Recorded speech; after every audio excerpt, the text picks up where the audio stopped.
ومن خالفكم أصبح عدوا لكم.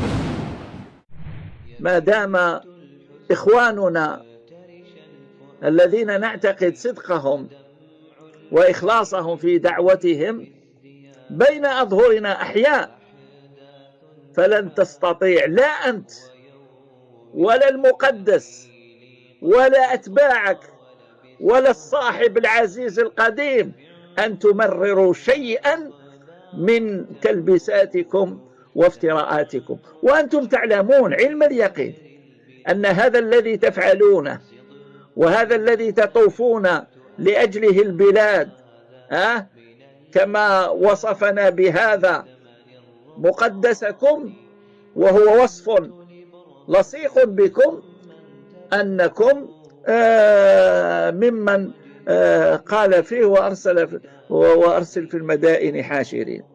فاتق الله في نفسك، واعلم أن لك موقفا بين يدي ربك تبارك وتعالى ستسأل فيه عما اقترفت، وخاصة في مثل هذا الأمر لأنه متعلق بهذه الدعوة، متعلق بالجماعة والسعي في تفريقها وتمزيق صفوفها، ومتعلق كذلك بهذه الرابطة الإيمانية التي أردتم استبدالها بالروابط الحزبية التي وصفها النبي عليه الصلاة والسلام: دعوها فإنها منتنة.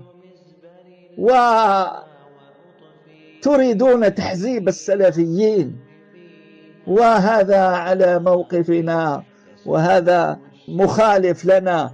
ومن خالفكم أصبح عدوا لكم، تحذرون منه في كل مكان وفي كل مجلس وبأي صورة ووسيلة، حتى لو كانت من أقذر الوسائل. ونحن نعتقد أن الكذب من أقذر أنواع الوسائل.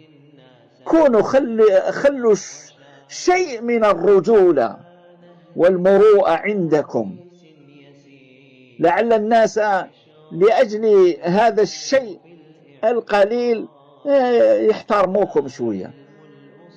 نسأل الله العفو والعافية.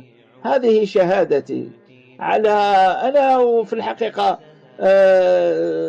قلت هؤلاء ما نزيد نجاوب على افتراءاتهم وتلبيساتهم، ولكن ما دام الأخ أرسل وألح فهذا جوابي لأني أنا المعني، هذا جوابي على كذبه وافترائه. والله جل وعلا هو الموعد، الله جل وعلا هو الموعد.